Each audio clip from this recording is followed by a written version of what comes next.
Shruti Smriti Purananam Alayam Karunalayam Bhavami Namami Bhagavat Padam Shankaram Lokashankaram.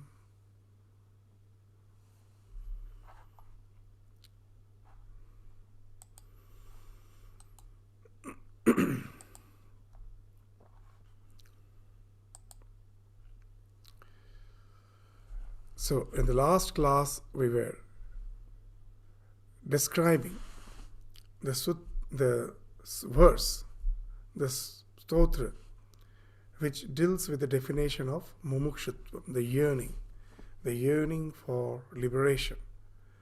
So now, in the next 3 verses, will be described the gradation of mumukshutva.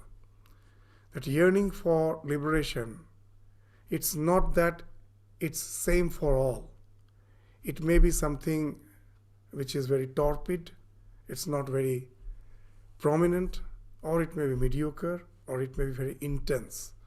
So based on the gradation, it has been described as 3 types. So that has been described in the 29th verse of the Vivekachudamani, which we are going to study now. So what the 29th verse says, Manda madhyama rupa api vairagyena shamadina prasadena guru seyam pravriddha suyate phalam. So manda madhyam rupa api vairagyena shamadina. So even though it's very mild, it's torpid, or it may be mediocre, this manda madhyam rupa api, this yearning for freedom through the grace of the Guru, prasadena guru, through the grace of the Guru, may become intense, pravriddha. It may become intense.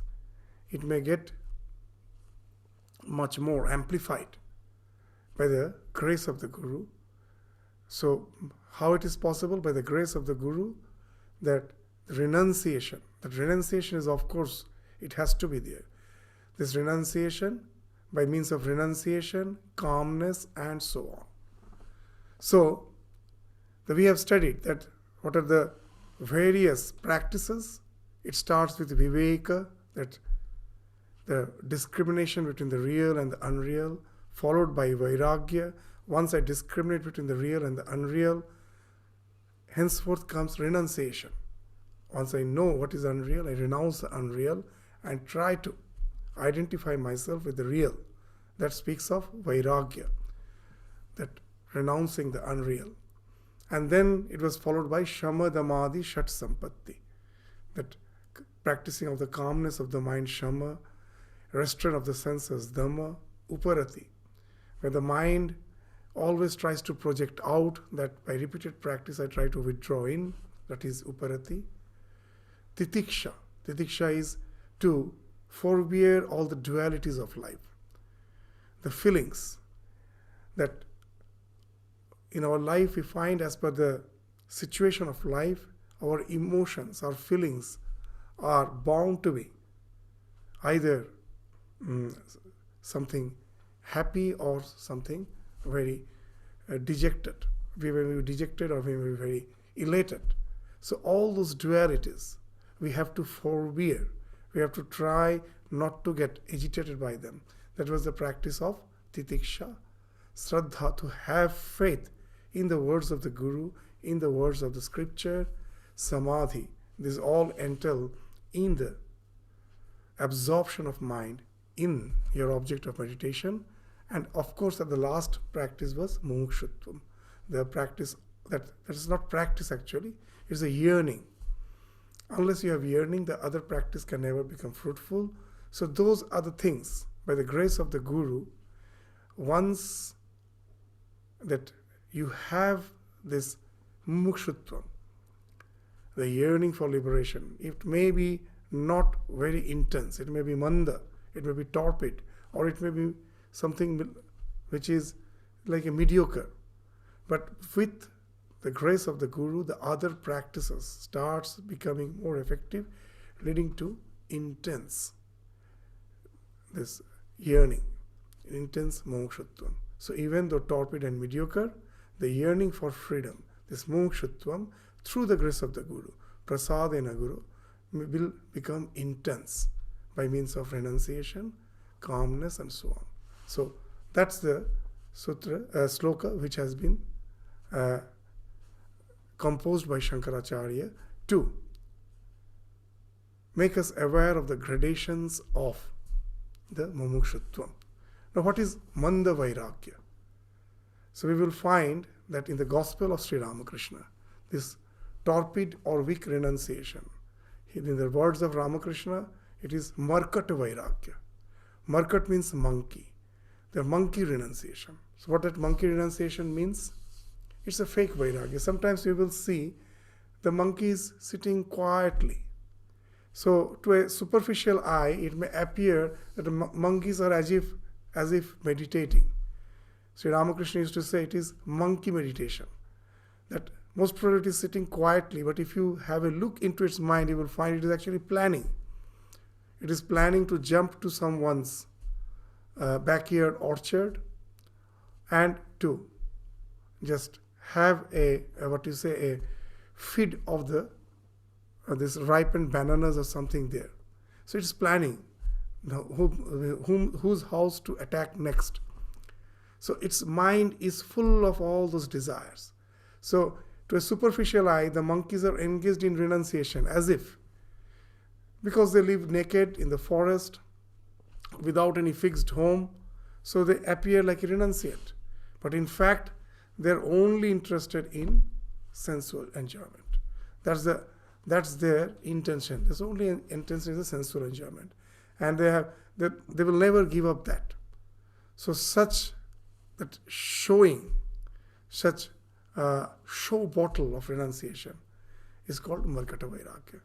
It is a monkey renunciation, and it happens when it happens in our life. You will find that sometimes we want to run away from the challenges of life, or some near and dear one has passed away, and because of that sudden loss, suddenly you have developed a sense of detachment. That person may think it's a genuine detachment, but it is just the overwhelming sense which comes from the death of the near and dear ones, or because you cannot face the challenges of life and you think, oh, what's there in all this worldly pursuit? I renounce. And you will find what happens within a few days. All the desires come sprouting up. A little favorable condition for the fulfillment of the desire makes you forget about your renunciation and you plunge again into the sensate pleasures of life. As Sri Ramakrishna in the Gospel is saying that some near and dear one passed away, so a person ran away to Kashi. No one knew where he has gone. And then after a few days, a letter comes to his mother that don't bother about me, don't worry about me. I have managed to get a job. I'm in Kashi. I'm doing well. When I get some leave, I will come and meet you.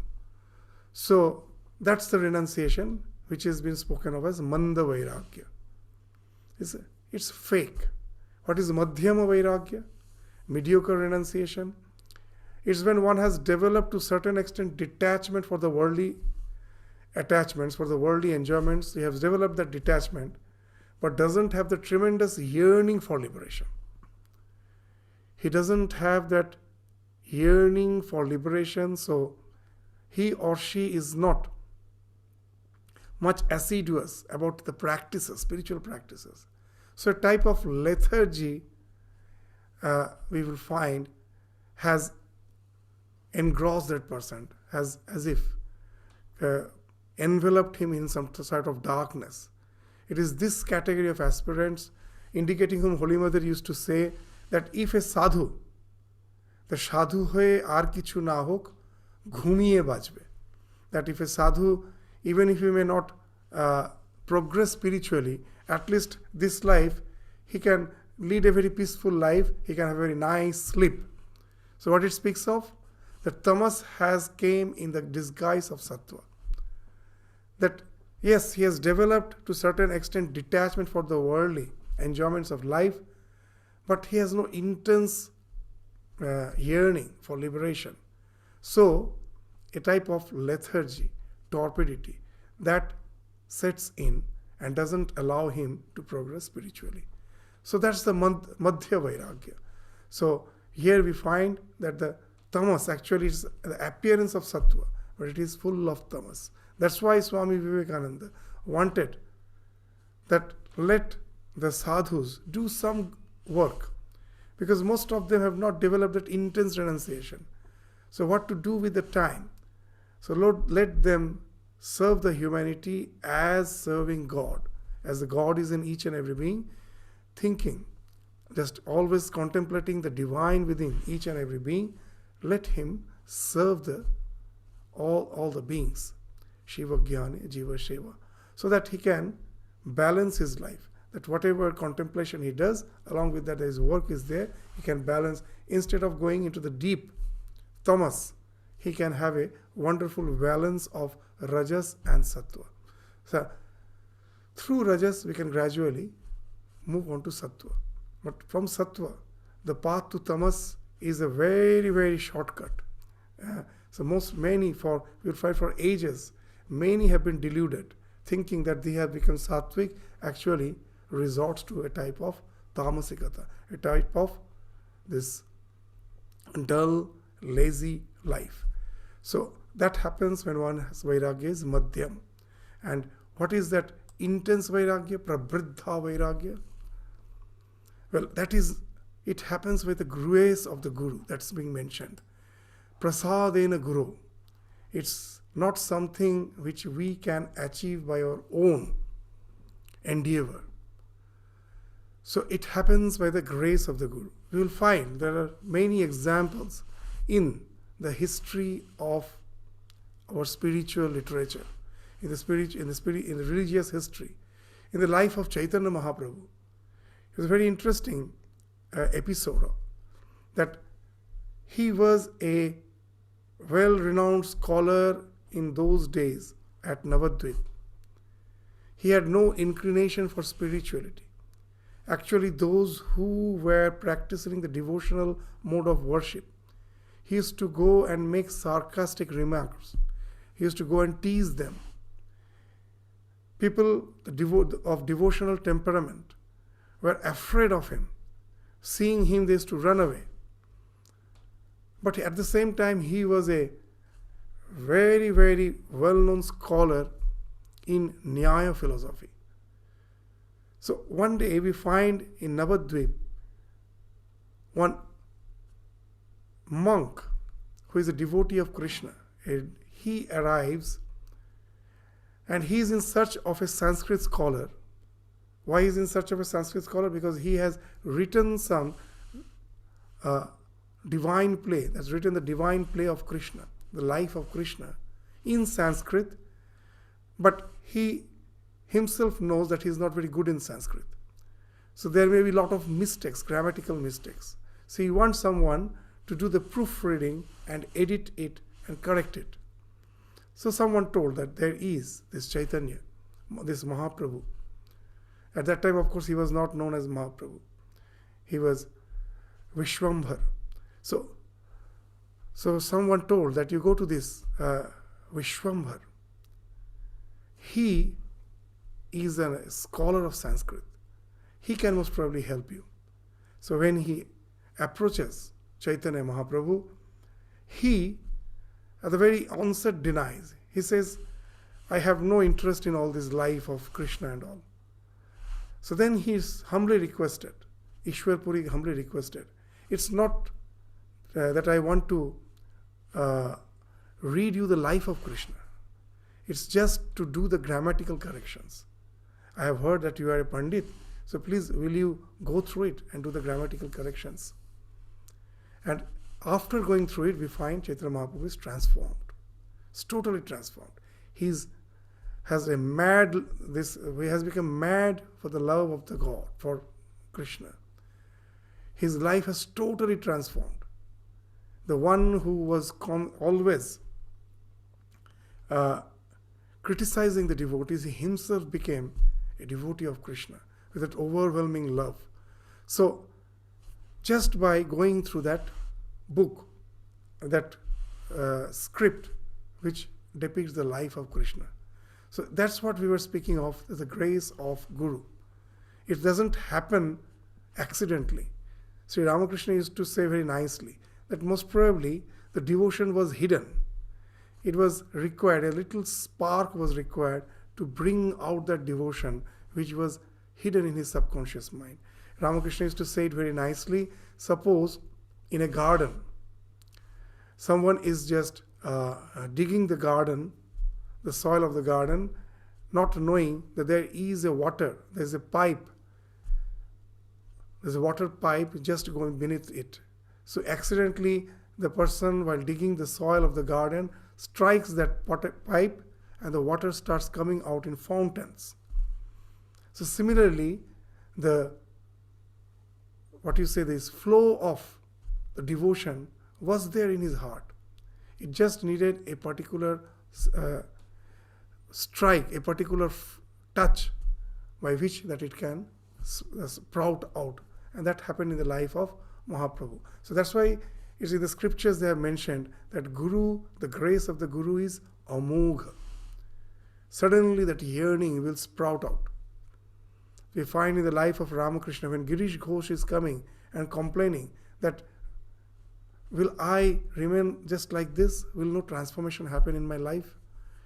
And Ramakrishna is just what he's reprimanding him. He's saying, do you think an ordinary water snake has bitten you? You have been bitten by a cobra. Now you may go anywhere. You may go to the top of the mountain. You may go to the bottom of the ocean. Know it for certain, the poison is going to act on you. You cannot run away anymore. So that's the thing which is meant by amogha. It is once you get the grace of the Guru, it is the devotion is bound to sprout. And that yearning which was mild or which was torpid, that suddenly will become very intense, overwhelming. So now the question is, then are we to wait for the Guru's grace without doing anything? We do nothing and just wait for the Guru's grace? Actually, it is not meant that way. There is a wonderful balance between Purushakara and Kripa. There is a wonderful balance between that Purushakara, your self-effort, and grace. Self-effort is also required. Sri Ramakrishna used to speak of a wonderful this correlation between Purushakara and Kripa with the help of an allegory. What's the allegory like? What the allegory speaks? It is a parable of two farmers. There were two farmers. One was the traditional farmer. He just followed whatever instructions is passing down through the generations, through his fathers, forefathers. They told him, never listen to the weather forecast. Plow the land in the particular part of the year. In a particular season of the year, you plow your land. Don't listen to the weather forecast. The other farmer, he thinks he is a very clever person. So he sees the weather forecast says there is not going to be any rain in this season, in this year. So he doesn't plow the land. But the other farmer, he is a simple person, just following the tradition, he plows the land. And suddenly the forecast proves to be wrong. And there's a torrential rain. So who is going to get the benefit? So whether the rain is going to be there or not, that's not in my hand. It's Daiva. I cannot predict it. But plowing the land, that is something which is in my control. That is my choice. So let me do my part. Let the remaining, the Daiva portion, you just let it in the hands of the divine. You just resign it in the hands of the divine.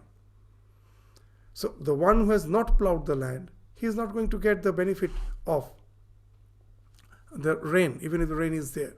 So to get the benefit of the rain, when it comes, I don't know. I have to be prepared. I have to keep the land plowed. Even in the Bible, we find that story of the 10 virgins. It speaks of the same thing, that they were waiting for the bridegroom to arrive. And as he was delayed, one of them fell asleep. So the one who fell asleep, she couldn't see the groom. So you have to be awake. When the groom arrives, I don't know. We don't know. But if I am not awake, I cannot see. So that's the thing. Something is not in my hand. So when the groom arrives, that's not in my hand. But what's in my hand? That I have to be awake. That vigilance is the price of purity. That you have to be vigilant. You have to be prepared. All the practices which have been prescribed by the scriptures and by the Guru, I have to go on doing it. As Sri Ramakrishna used to say, how long we have to do it? That as long as in the summer season, as long as the weather is very hot and humid, in the sultry weather, we use a hand fan. We have to use the hand fan to cool ourselves. And suddenly the southern breeze starts blowing. Then what's the need of the fan? The fan falls off. The hand fan falls off once the southern breeze starts blowing. But till then, you have to use the hand fan. So all those practices do have a meaning. That the Guru's grace, with Guru's grace, my vairagya, my renunciation will be intensified. That's true. But that doesn't mean I will be just waiting idly for the grace of the Guru. I have to go on doing my practices, and at a proper time, the grace of the Guru will suddenly intensify my renunciation. So that's the idea which has been spoken of in the 29th sloka. The 30th sloka, what it's speaking of? Vairagyam cha mumukshutvam tivrang yasya tu vidyate tasmin eva arthavantah syu phalavanta shamadaya. So the one for whom vairagya, renunciation, and mumukshutvam, this yearning for liberation, these two are intense, for him alone, the other 6 practices, shama, dama, uparati, titiksha, samadhana, shraddha, these 6 practices become effective as far as the attainment of liberation is concerned. It becomes effective only when you have that tivra vairagya, intense renunciation, and intense yearning to be liberated. What is actually speaking of? This shama damadi shat sampatti, it can be pertaining to the worldly objects. A good student who has developed a liking for the study, he of course has to have calmness of mind. He of course has to have some restraint over his senses. He has to practice uparati. He cannot allow the mind to be wandering. He has to be focused. He also has to practice titiksha, to a certain extent austerity. He has to do. For the student, for a chhatra, adhyana is tapa. That's austerity. So, though he may like or may not like, he has to give his time for his studies, to be focused in his studies. So titiksha, shraddha, that faith, and then samadhana, the full focus on his studies. So this is possible even for a student who is having some worldly goal. But are they going to all those faculties, are they going to give him liberation? No. So shama, dama, and these 6 practices can become effective for liberation only if it is accompanied with vairagya, tremendous renunciation, and yearning for liberation. If these 2 are there, then these faculties become useful. So what it speaks of, that even in this life, even when I have not developed vairagya, I have not developed intense yearning for the divine, I shouldn't live a very callous life. Even if I have a worldly objective, for that worldly objective, you give all your faculties. Devote in that. Forget if you have no intense yearning for liberation, but you want to be established in life, So what happens? You're using the faculties of Shamadama in a different purpose. That way you are honing your skills. A good student can become a good monk. As Swami Vivekananda used to say, the bhalo ratte jane, the one who can cook well, he can meditate well. Because for cooking nicely, you have to concentrate, you have to focus. So all those faculties can be developed when we are full of rajas. We may not be sattvic. So again the idea is, don't be tamasic. Don't just resort to tamas. That till that your intense yearning for liberation has not dawned in. Still Shamadama, though it may not yield liberation, but it is going to hone your faculties, hone your skills. The mind with which you concentrate for your worldly goal, the same mind, once by the grace of Guru, it gets directed towards the spiritual liberation. Immediately that mind is already prepared. Very quickly that equipped mind can take you to the ultimate spiritual liberation. You can see in the life of Mahaprabhu, just now Chaitanya Mahaprabhu we were describing, that he was a good student. He was a scholar, very well-renowned scholar. His mind was extremely sharp. So that type of mind already he has prepared. And the moment the Guru came and gave it a turn, that prepared mind immediately take him to that intense renunciation, intense yearning. And his mind was already prepared, that he take him to that all the spiritual evolution which is required for a spiritual aspirant to go to the liberation, to attain the state of liberation, all is ready for him. It's all prepared. He just progresses in the spiritual path very fast. It's in a tremendous pace he progresses because he has already honed his skills. So though the sloka is speaking something negative, but it is indicating something positive. It is that without vairagya and mumukshutvam, the other six sampatti, shamadama, uparati, titiksha, shraddha, samadhana, these are not effective for liberation.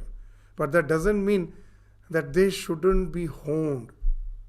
That till you develop that desire for the ultimate liberation, that's why you can still develop those faculties in your pursuit for artha and kama. It's okay. It's not bad. That's why in our scriptures they speak of these four purusharthas: dharma, artha, kama, moksha. When through your own spiritual evolution, the intense yearning for liberation comes, then you may think of this moksha. But before that, to earn money, to go for the sensate pleasures of life are okay if they are guided by dharma. The dharma should guide them. Do go. The dharma speaks of integrating yourself. That which helps to keep you integrated. And that speaks of practicing shama, dhamma, titiksha, uparati, shraddha, samadhana in such a way that they help me to pursue artha and kama by following the dictums of dharma. And then our life is such, when through all those pursuit, you have attained some stability in your life as a human being, we can never remain satisfied just in the sensate plane. Then the spiritual yearning is bound to dawn. And then you have already honed your faculties. Those faculties, same faculties, by giving it a different turn, it will take you to the liberation in a very short time. So that's the idea which has been spoken of in the 30th verse. So in the 31st verse, what is saying? Etayor mandata yatra. If again this the same thing, if vairagya and mumukshutvam, these are not very strong, then what it is saying?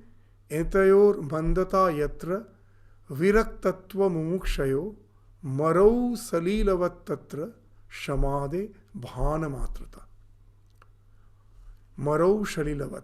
In the desert, you see the mirage. It's not real, it's apparent. So Shankaracharya in the 31st verse is saying that the person for whom this renunciation and yearning for freedom is very torpid mind, for him that so-called 6 practices, Shamadhamadi Shat Sampatti, they are just an appearance, like mirage in the desert. So if you take this 30 and 31st sloka together, what you will get that idea, what we were speaking. That there are some, in the name of spirituality, will resort to tamas. They are not practicing. They are leading a lazy life. So for them, an appearance of Shamadama will be there. His appearance, that calmness of mind, the restraint of the senses, all these are something like appearance. That's Vairagya and Mumukshutva should be tivra, or else this Shama, Dhamma, Uparati, Diksha, Samadhana, Shraddha will never be intense. So they will be just an appearance. That's why Swami Vivekananda used to say a very nice thing, that in spiritual life, in the name of spiritual life, most of us, what we are doing, we want to make ourselves, we make ones to show others. We always want to, all our endeavor goes in showing others that I am a nice person. We make a show of spirituality. Swami is saying a very interesting thing, that so much energy we waste in showing others I am good.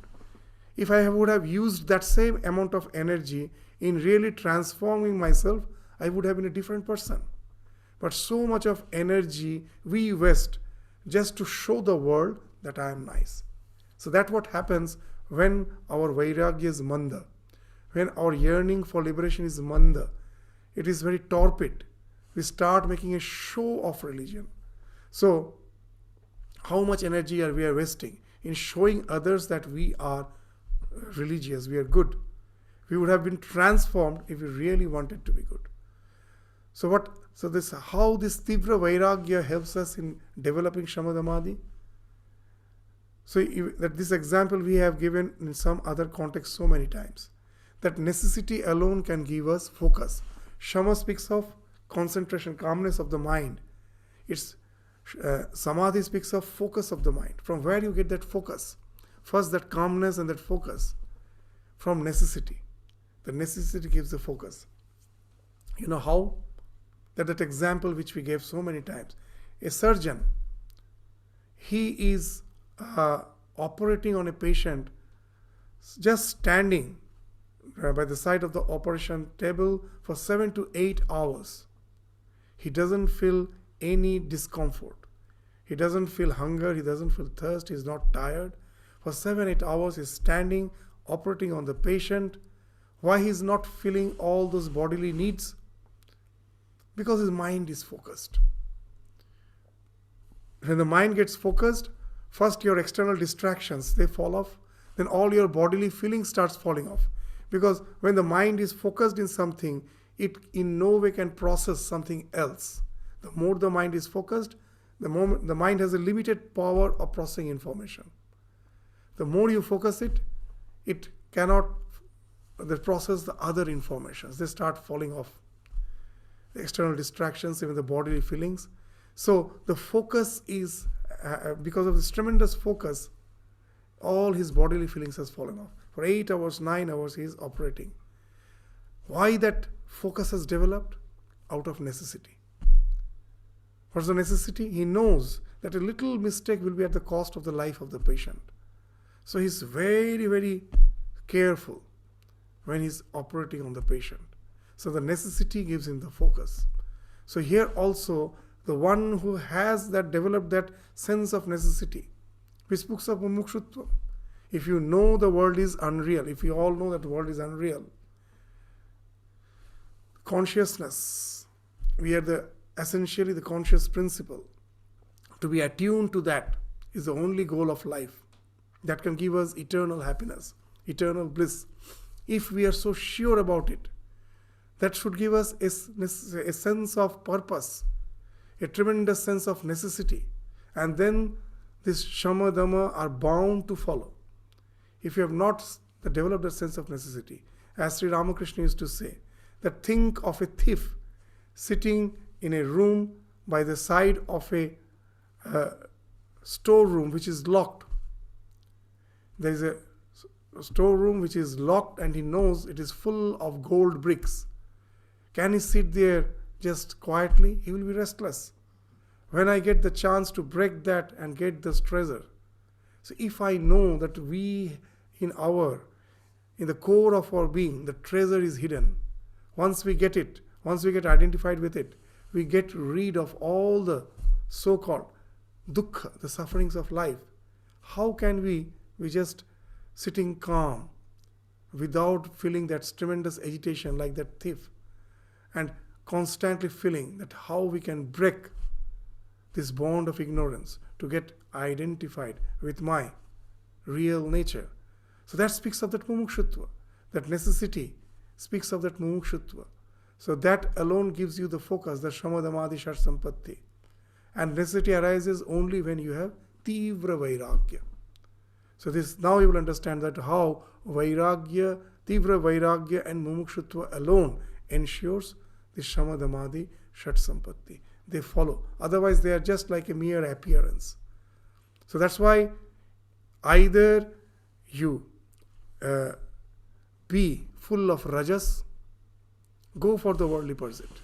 If you don't have that sense of liberation, go for the worldly pursuit, but following the path of dharma, not by some unscrupulous way. Go for it. In proper time, by the grace of Guru, in proper time, that renunciation is bound to dawn in.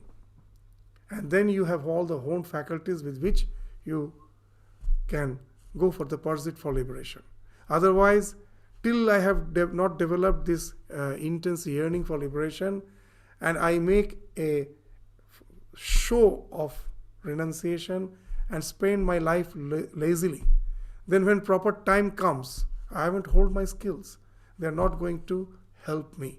So this is the idea which has been spoken of in the 30th and in the 31st sloka. So these slokas are wonderful if we really try to find out the real meaning. This, you can read between the lines and find out the real meaning, what it's speaking of. So in this life, the tamasikata, in every aspect, it has to be. Somehow it has to be dejected. We always have to be rajasic. The way to sattva is through rajas, and way to tamas is through sattva, shortcut, the appearance of sattva.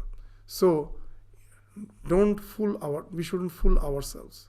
Let us judge our mind and see where I am, and then accordingly go for it in following the path of dharma. And then in proper time, when the renunciation dawns in, then all your faculties which has been honed, that can help you to proceed in the path of your liberation. So that's what is spoken of in the 30th and in the 31st sloka. So now in the next two slokas, this 32, actually 32 is 1.5 sloka, is 3 stanzas. What it's speaking of? Now after speaking of this 4 types of spiritual practices, it is speaking of bhakti as the means to attain liberation. The best means to attain liberation is bhakti. But as it is a scripture on the path of jnana, so it's Advaita Vedanta. So here bhakti is being defined in a different way. It's not the devotion to God, the dualistic idea of the divinity.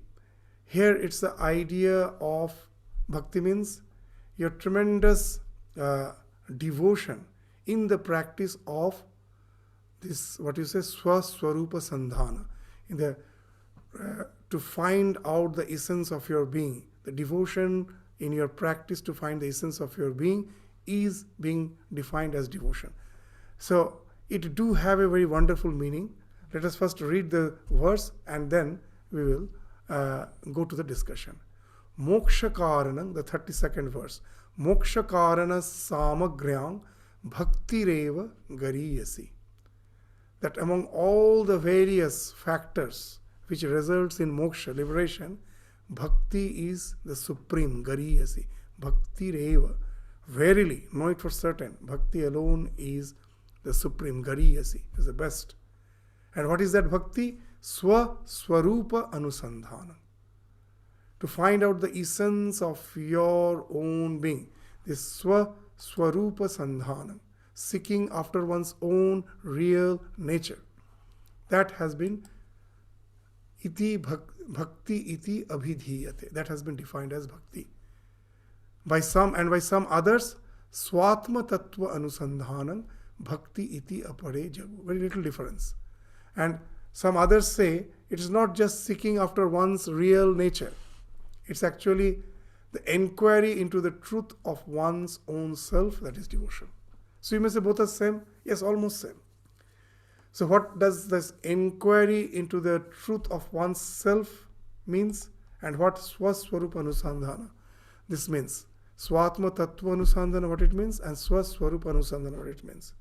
Now, in the Advaita Vedanta, they say what? That we all have the idea which we can never deny of I. I can never deny that. I am. Can I deny that? It is something which is swasang vedya, my own experience. What I am seeing may be true, may not be true. My perceptions may deceive me. Even in the modern science they say that constantly what I am seeing doesn't speak of the truth. It speaks of consensus reality, not the absolute reality. But can I deny that I am something which speaks of me? Now, for that, I can never deny my own amness. Now, if I try to find out what that amness is, there comes the difficulty. I will find I will be constantly identifying my amness with my various labels of existence, layers of existence.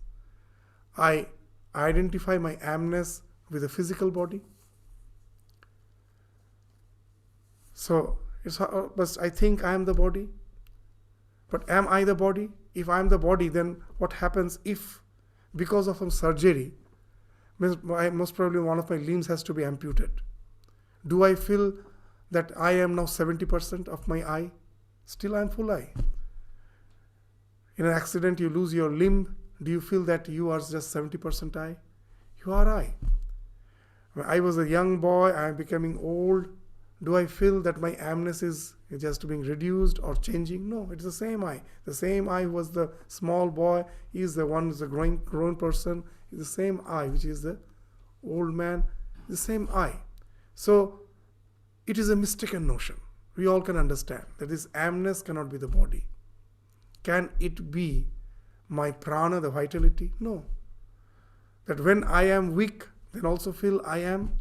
When I am full of energy, I feel that I am, that my amness is no way reducing. Yes, I am weak. I am strong. That I am saying, I am just identifying with it. But at the same time, if I really try to judge whether that vitality is something which defines me, no.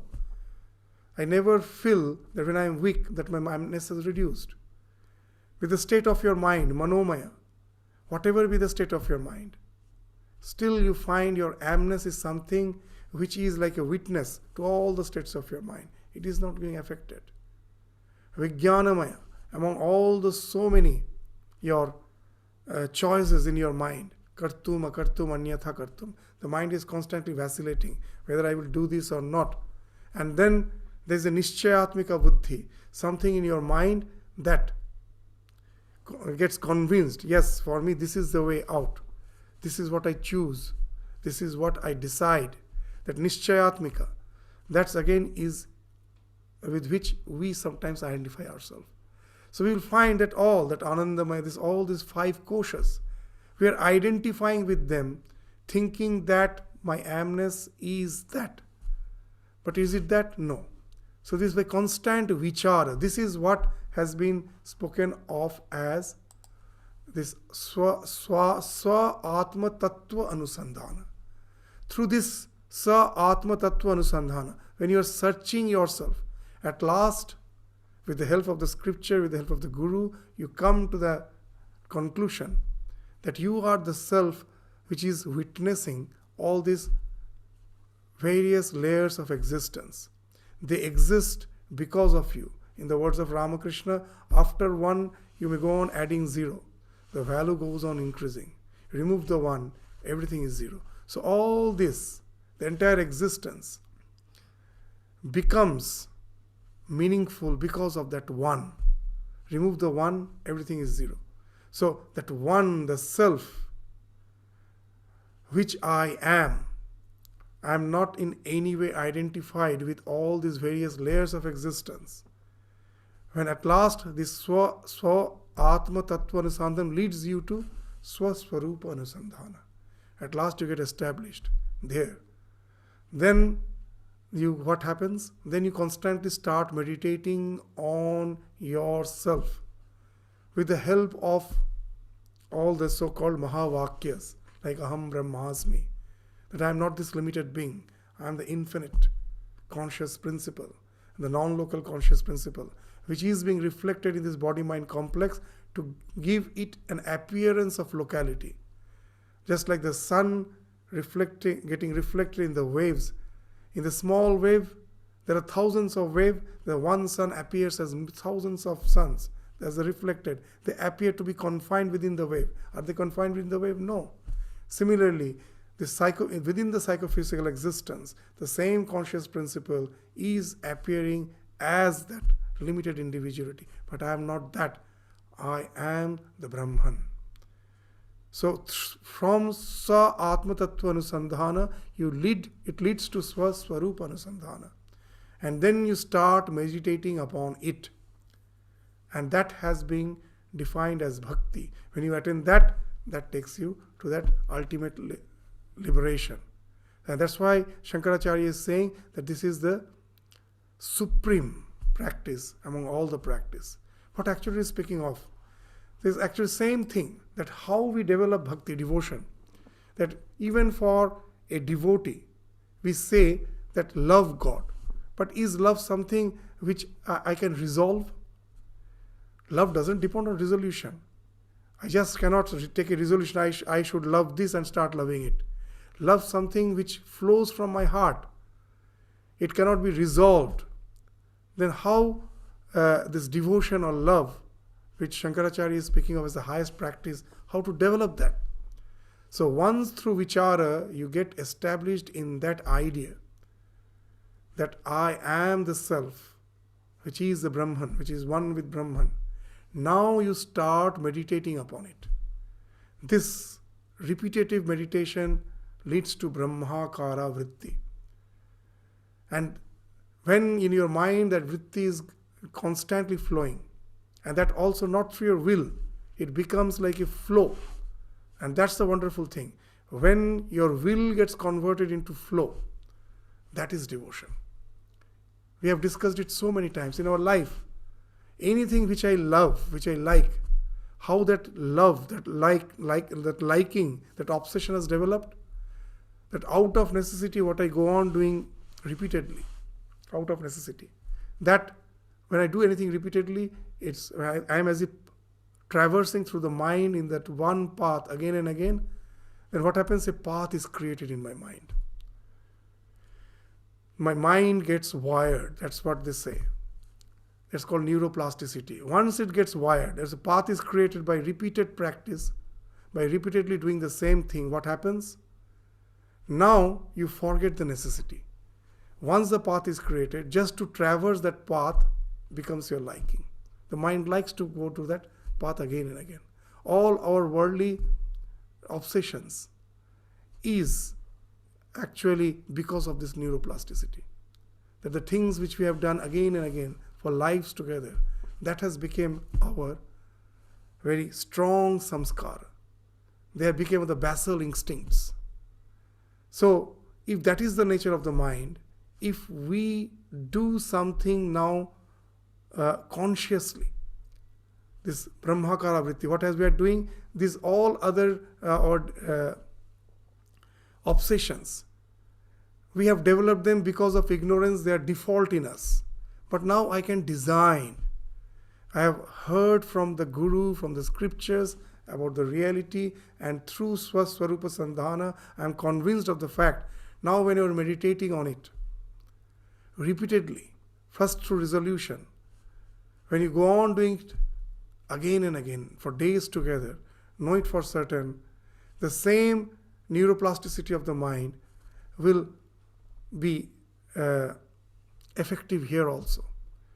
So when you are just constantly meditating on your real nature, by thinking yourself that you are the Brahman, you are not this limited self, this becomes your liking, because you have created a path in your mind.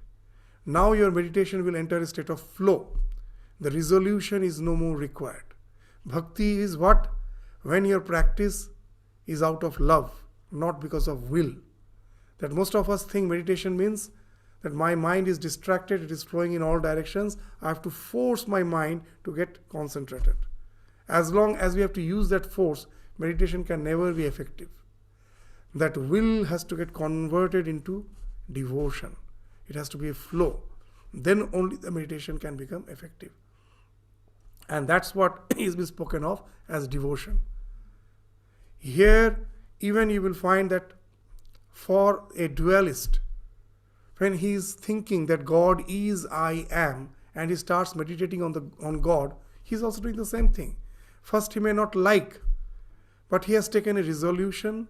With the resolution he is contemplating on God, and this contemplation, as he is doing the same thing again and again, this creates a path in the mind, and then this contemplation becomes a flow, and then we call it devotion. It has become a flow now. The same thing happens when you are doing Swaswarupa Sandhana. Though you are not meditating on God, you are meditating on the real nature of yourself. But this meditation also has to enter into a state of flow. Then only it can become intense. And then only it can hammer off the hub of your personality. That is the ego. With the ego, all our likings, dislikings, all the samskaras are linked. They are like the spikes, all these likes and dislikes. And the hub of the will of my personality is the ego. I may break off one or two spikes. That doesn't entail in the collapsing of the will.